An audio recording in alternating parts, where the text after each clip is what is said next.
Hey, vibrant gardeners. If you've walked outside this week and thought, oh my god, what happened to my garden? Droopy leaves by noon, something chewing holes in my plants, my squashes are gone, the bugs are invading my garden. Everywhere I see there is a hole or half eaten something. I want you to hear this before anything else. You did not do anything wrong. This is what summer in Houston does, even to a very well run garden, even to mine. Summer is Houston isn't something you beat, it's something you manage. Okay, today I'm going to walk you through exactly what is happening out there right now. The heat, the bugs, and more importantly, what to actually do about it versus what to just let go.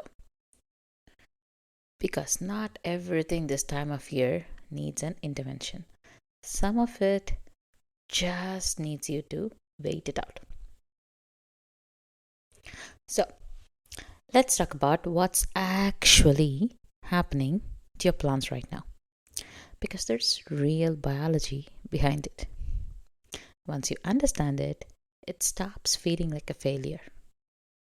Once daytime temperatures push past the mid 90s, plant like tomatoes and peppers literally stop setting fruit. That is called blossom drop. The plant is actually protecting itself, redirecting its energy towards survival instead of reproduction. The soil will dry out faster than you think. The leaves can actually wilt by afternoon, even when the roots have plenty of water. It's because the plant can't pull moisture up fast enough. It's actually a defense mechanism. So they will protect the leaves and shrink up so there is less evaporation from the leaves. None of that is disease. None of it is something you actually caused. It's not you. Every single gardener in Houston is dealing with this exact thing right now. Again, it's not you. You are not failing. You are gardening in July. That is just what it is. And honestly, this is where, random advice literally falls apart this time of the year. Most of what's written in the gardening world is not for climates in Texas. It's for climates where summer is the easy season. Here, summer is the difficult season. Okay. Let's get practical. There are 3 things that you can actually move the needle through the hottest stretch of the year. How you water, how you mulch, and giving yourself permission to let something rest and let yourself rest as well. Okay, let's start with watering.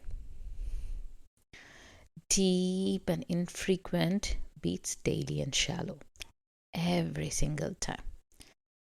If you're giving your garden a quick sprinkle every day, you're actually training the roots to stay near the surface, right where it's hottest and driest. Instead, if you water 2 to 3 times really deeply, that pushes the roots down into where the soil holds moisture a lot longer. And then water early if you can, ideally before 9 in the morning, before we actually get that heat. You will lose less to evaporation and your plants can go into the heat of the day already hydrated. One more thing, water at the base of the plant not over the plant. With our humidity, wet foliage, wet leaves is basically an invitation for fungal disease. And then there is mulch. 2 to 3 inches of organic mulch, straw, shredded leaves, whatever, organic composted mulch, whatever you've got in hand. It'll keep your soil temperature down. It slows down the evaporation and breaks down over time to feed your soil. And here is the mistake I see constantly. Piling that mulch right up against the stem. I've seen it in pretty much every landscaping tree that is in a suburban neighborhood. I've seen it in crepe myrtles. I have seen it in so many different plants. It traps the moisture against the plant and will invite rot eventually. Keep it a couple of inches clear of the stem. You will avoid the most common mulching mistake in the Houston garden. And last, the permission to rest. If your tomatoes are stopped producing, like I said before, it's just blossom drop. It's not a failure. This is the point in season where I want you to give yourself to stop fighting it. Pull it out if it has gone beyond a point, or give it protection. Let it sit with under mulch for a while, or a cover crop. Some of your garden's job right now is just to rest, and so is some of yours. Some of the best gardening you will do this month is choosing not to fight the season. That's the best thing you can do, actually. If it's one thing you're going to do in the garden this coming July, do not fight with the climate. Work with it. Okay. Now, one of my favorite topic, pest. Starting in the past part, most people skip, which is actually prevention. By the time you actually see a pest, prevention has already happened or it has not. So what does that look like in practice? It starts with airflow and spacing. If plants are too crowded, it traps humidity and pests, and especially fungal issues. They love that.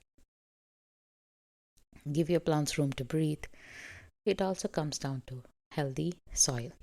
A plant growing in rich, living soil is more resilient than the one that is stressed and suffocated and underfed. And strong plants recover from pest issues faster than weak ones. And also, just like in the human world, diversity matters in the plant world as well. A bed of a single crop monoculture is a super easy target. Mixing things up makes it so much harder for the pest to take over. And then there is something called inviting beneficial insects. And it's very hard for someone new to understand this concept.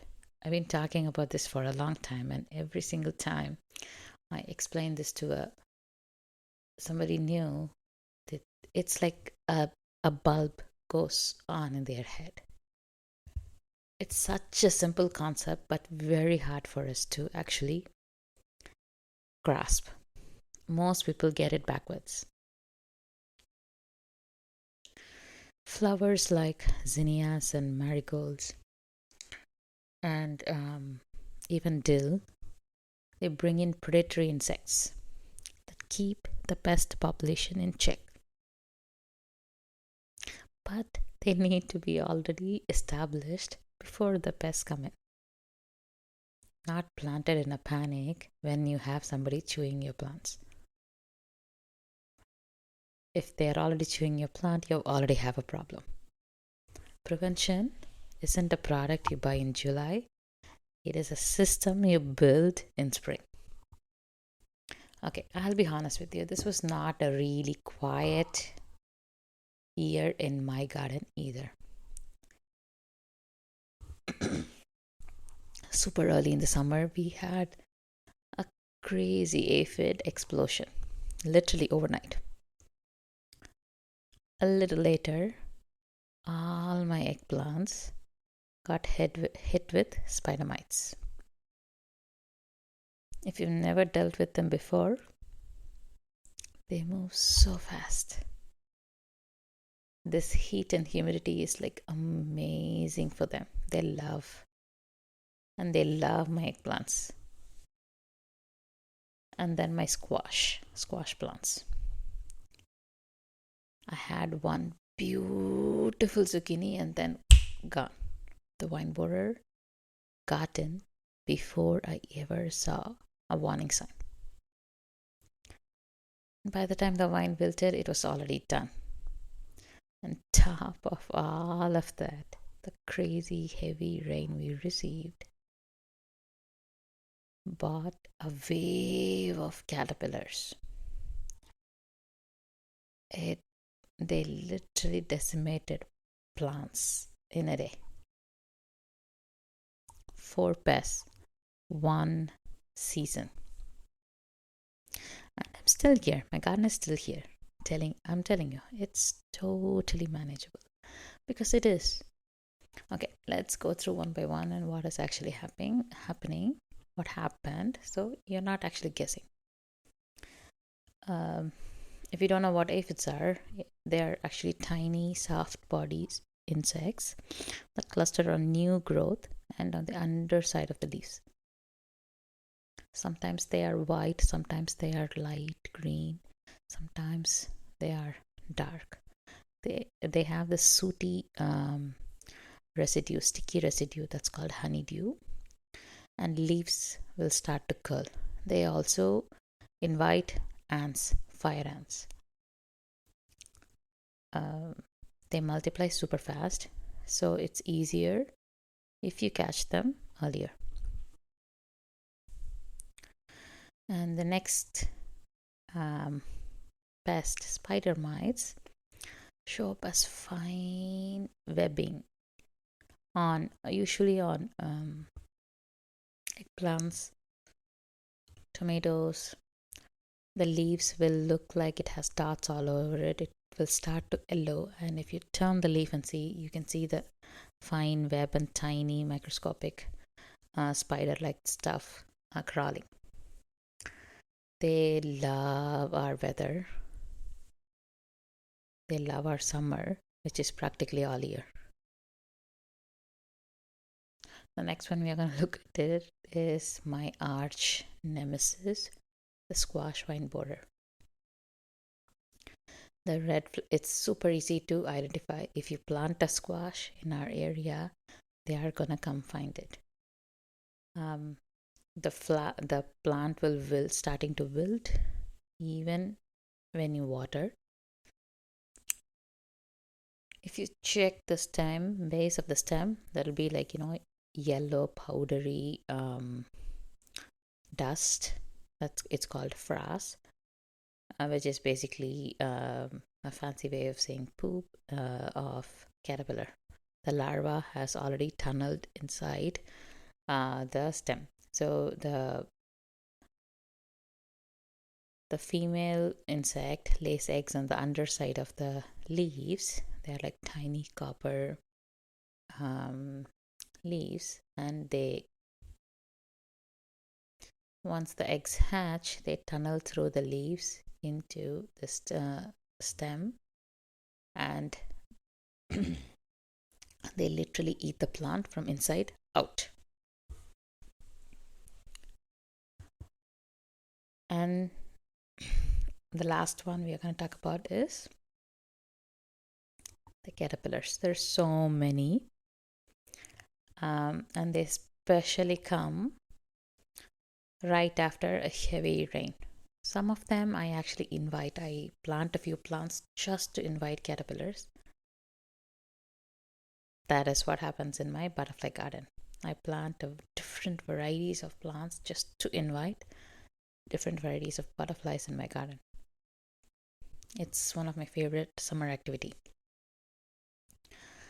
But sometimes caterpillar also act as pests and eat my vegetable producing plants, like the tomato hornworm, which feeds on tomatoes, peppers, eggplants, anything in the Solanaceae family. And then there's army worm,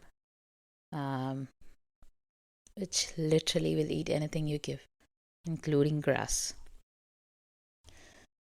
And there is cabbage worm, which will eat anything brassica. It's green, and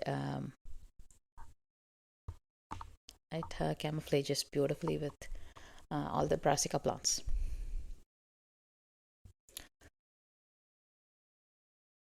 Okay, here's what I'm going to differ from everything, pretty much everything you've read, you've known, you've seen. Farms, big agriculture companies too.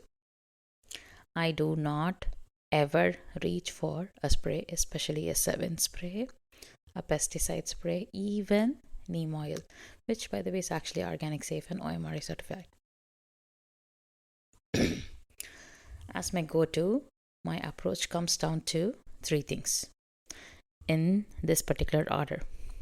I identify first, I invite the predators, and then I intervene physically first. Spraying is always my last resort, not the first. First, you need to know what you are treating before you actually treat it. If you make the wrong ID, it's a wrong treatment. If you do not have a good diagnosis, you're not going to have a good treatment. It is just a fact of it. If you spray something that is not meant to kill that insect, it's not going to be effective. You're going to waste money, you're going to waste time, you will probably end up killing the plant in the process. My second strategy is invite beneficial insects and predatory insects. This is the same principle behind. I talked about wasps, inviting wasps in my garden before, inviting birds in my garden before. Nature has its own pest control, and your bigger job is to basically not get in the way of nature. Let it do its thing. The third way is use physical control first, like hand picking, using a strong spray of water, removing the infested leaves, removing the infested plants. These will handle a huge percentage of my problems without even buying or touching a single spray bottle. Most of what you need to do about a pest, you can do with your hands, your eyes, before you even reach a pest control spray. Okay. I'm going to come back to my own vine border loss for a second. It's such a good teachable moment. By the time the vine is wilting, the larvae is usually inside the stem, eating from inside to out. And at that point, you're not always going to save the plant. You can try. The earlier warning signs like, frass at the base of the stem, eggs on the lower underside of the leaves. That is where you had that real opportunity actually intervene. I was busy with life, I missed that window. Sometimes the most advanced gardening skill is not saving the plant, it's knowing when to let it grow and replant something else. Okay, if everything I just walked through sounds like a lot to track down, what to plant, when to walk your garden, what method to use to control what pest, I know it's a lot of things. That is exactly why pest management has its own dedicated framework inside Vibrant Garden Experience. It's not a list of products that you buy, it is a full seasonal system. The same thing I actually use in my own garden. That I've been building on it, perfecting, trying, adding for over almost 15 years. And it is broken down into easy, manageable parts that will not overwhelm you. I mean, that's the whole point. Okay, let's do a quick recap. Okay, we are in the peak summer. What are we going to do? We are going to water deep and early. We are going to mulch generously, and we are going to give your garden a little permission to rest. You are also giving yourself a little permission to rest. For pest control strategies, prevention is a system you actually build in spring. Airflow, healthy soil, diversity, beneficial insect habitat. And when pests actually show up, you're going to identify first before you kill them or try to kill them.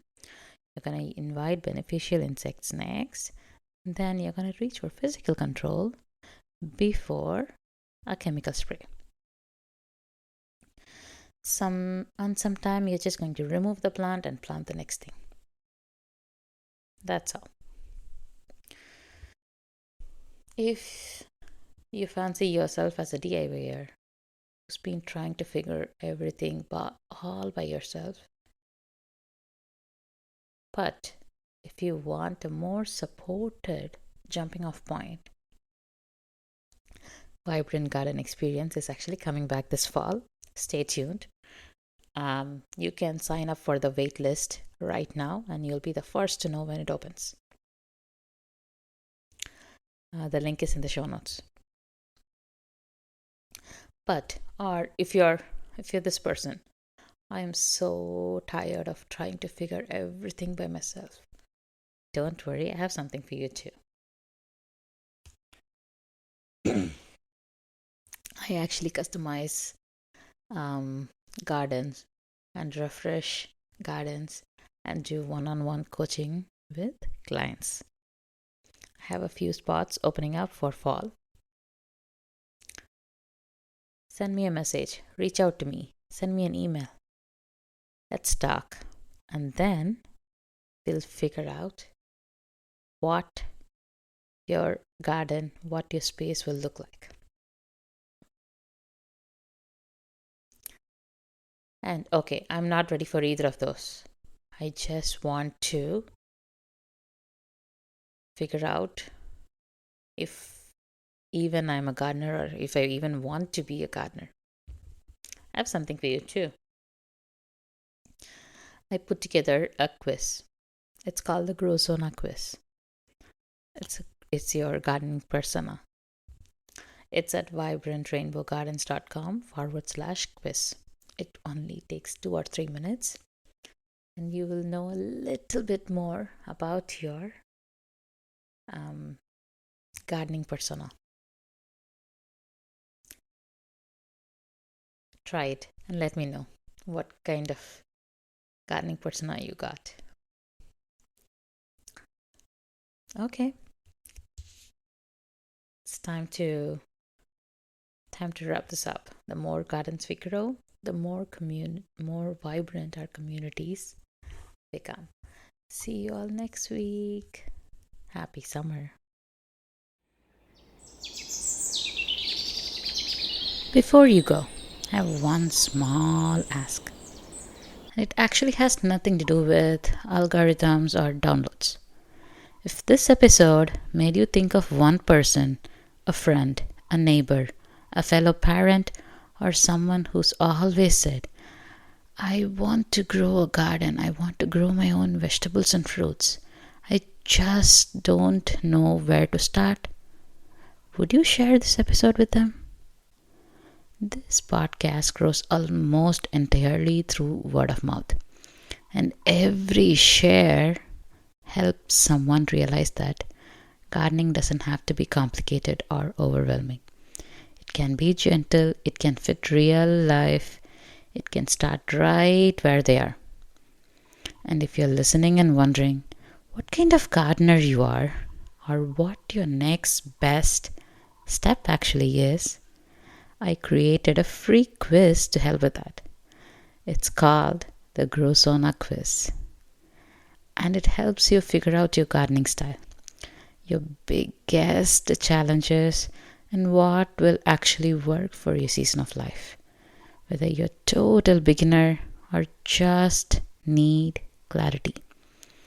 You can take it at vibrantrainbowgardens.com/quiz, and I will send you personalized guidance right after. Thank you for being here, for listening, and for helping this little garden of a podcast grow. I'll see you in the next episode.